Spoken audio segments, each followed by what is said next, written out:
beep, beep, beep, beep. Here's an interesting one, right? Chris Bray, who writes on Substack, has written a piece called Hungry Wood Chipper, which is rather good. Feed me, feed me, feed me, feed me, the wood chipper, right? From Chris Bray.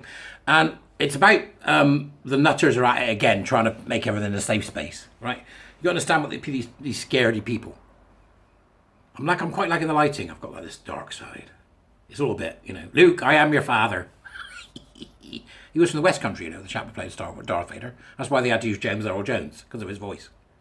Luke, I am your father. He's a traitor and a member of the Rebel Alliance. I think it was Bill, somebody who did that. Bill Bailey did that, didn't he? The whole sketch on that was brilliant. Anyway, enough of my wobbling. Oh, share, subscribe, warrior teachers, buy me coffee. So, what's Chris got to say? Well, interesting. A remarkable piece of reporting at the New York Times, links in the Dubras of all places, doesn't finish the thought about why, when the culture wars came for NASA. Yes, that's right, NASA, right? A podcast on the New York Times website that's well worth the time to listen to is about the James Webb Space Telescope, which is very mean and triggering telescope that doesn't like the LGBTQIA+++ hands, knees and bumps a daisy people.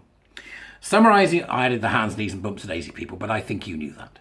Summarising a complicated narrative, activists demanded that the Webb telescope be renamed. See, this is what they do. I don't like the things in front of me I see. Have them removed. Oh my gosh, my bubble is under attack because I'm a snowflake-ish moron. Summarising a complicated narrative, activists demanded that the Webb telescope be renamed because it bears the name of a former NASA administrator who, the claim went, was a vicious bigot. That sounds quite rolled down, doesn't it? Because he had, do you remember Vermicious Canids? Right, so an astrophysicist, Hakeem Olasea, researched the claim and disproved it.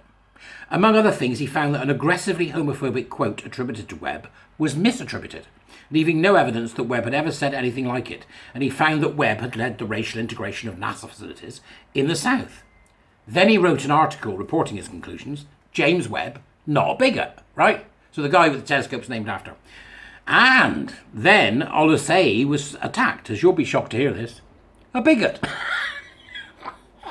Specifically, a trespassing bigot who had written about a topic he had no business discussing. Right, so when you tell these people no, especially with facts, they don't like facts at all. Facts are like kryptonite to them, aren't they? Innit? Well, facts may be like kryptonite to you, but I would say to them when I see them, we're not having any of your crap tonight. Now have a drink. Get your hair done, buy a new jumper. Right? So they call him a trespassing bigot. You shouldn't be talking about it. Hakeem Olasea, I'm sorry, Hakeem, if I'm saying it wrong, is black and he grew up in rural Mississippi before finishing an astrophysics PhD at Stanford and working at places like MIT. So this is a successful person. But he has the tragic flaw of being heterosexual, which means that OMFG, shut up Nazi, right? Which is what these wibblers do, isn't it? A straight physicist, critics wrote, lacks the standing to address claims that a science administrator was a homophobe. Right? And has committed an act of homophobic cruelty by assuming that he can discuss it. So if you want my advice for investments over the next few years, invest in straitjackets. Because we're going to lock them up. They're mad, right? It's what you got to do with them.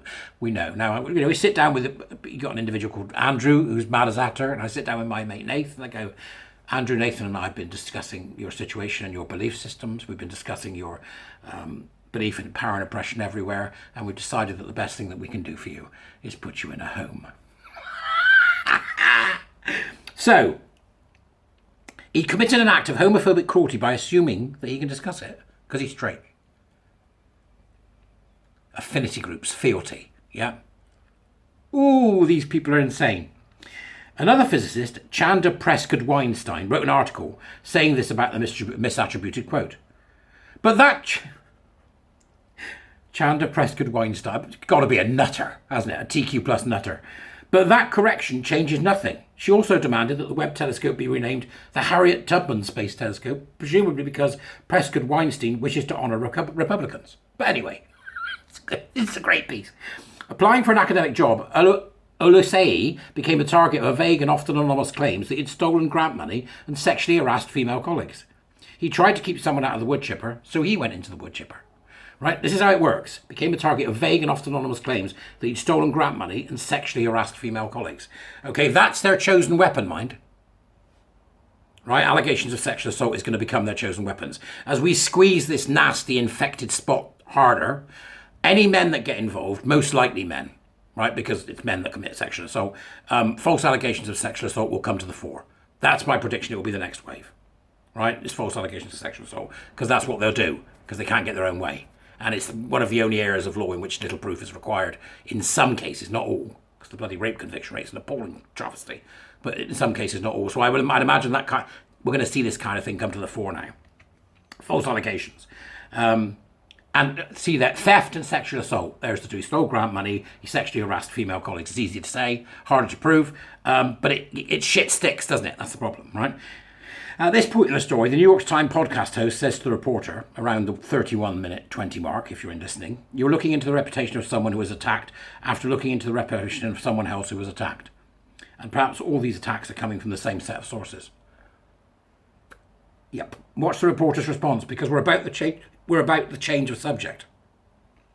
Yes, this is the politics of personal destruction that accompanies so many disputes these days, where one challenges the consensus around a particular issue, and it's not enough to argue with that, to say, no, you're wrong because of X, Y, and Z. You need to take that person down, and personal reputations are destroyed. It's an unfortunately common aspect of intellectual debate these days. It's absolutely a common aspect of it. You can expect to see more of it. The finger of accusation. And the more we squeeze the spot, the more the accusations will start. The more they'll start. Right? They get violent with the women. They want to do violence to the women. They're misogynistic. They want to do violence. They want to hurt the women. They will attempt to hurt the women in any way they can, and they will lie about them constantly, and they will attack them online, and they will attack, the absolute essence of what it means to be a woman. When it comes to the men, they'll accuse you of theft.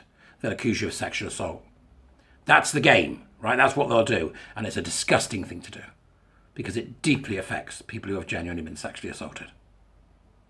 It's a disgusting thing to do, but that's what they'll do. It's going to become a thing, mark my words. So, he said, it's an unfortunately common aspect of intellectual debate these days. That's not it. Cancel culture needs new targets for new cycles. We destroyed someone on Monday, but now it's Tuesday, and we still need to prove how pure we are. This is the narcissistic compassion and the righteous cause mentality of the cultists, right? They're absolutely right, whatever it takes. Blasphemer! I saw, whatever her name was, cavorting with the devil, or it's Name of the Rose, isn't it? With Bernardo Gui, with penitentiate, and all that business with the blasphemers and burn them at the stake. Amen. Woke culture has an endless appetite for folk devils. Oh yeah, it does, because it's a panic like any other panic, and it also ties in with the satanic panic. Child abuse, satanic panic, child abuse. It's all the same playbook, yeah.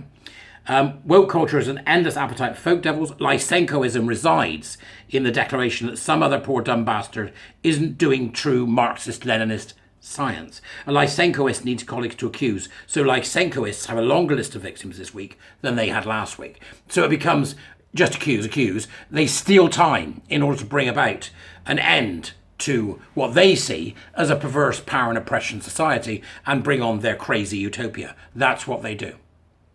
And they'll do whatever they can to pause everything. So they're the thieves of time, which is why they must be dismissed utterly out of hand, regardless of what they say. You can cry wolf for so long.